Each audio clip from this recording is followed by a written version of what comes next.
Hello guys, good morning. आप सभी का स्वागत है हमारे ब्लॉग में। तो गाइस आज सुबह सुबह उठ गए और चल पड़े दशरथ भाई को मैंने। चलो चलते दशरथ भाई के उधर। दरवाज़ा बंद कर देता हूँ और चलता हूँ दशरथ भाई के उधर। चलो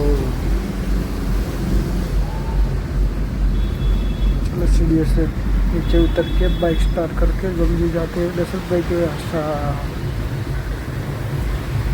चलो गाइस बाइक निकाल लिया है और चल पड़े हैं दशरथ भाई के उधर।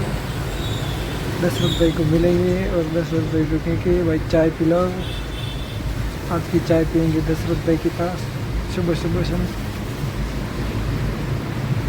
इधर उधर देखते देखते चलने पड़े, हम निकल पड़े दशरथ भाई के उधर।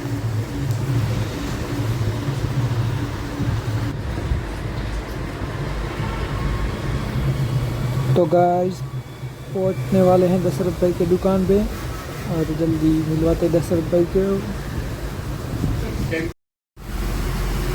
પહોંચી ગયા દશાભાઈની દુકાને। દશરથભાઈને કામ આવેલું હતું, એક્ટિવાનું કામ ચાલતું હતું। અમૃતભાઈ કામ કરી રહ્યા હતા। ચલો મળાવીએ તમને। દશરથભાઈ તો બીજી હતા બહુ, અમૃતભાઈ બીજી હતા। મને કે તું ચા લઈ આવો ને આપણે પીએ।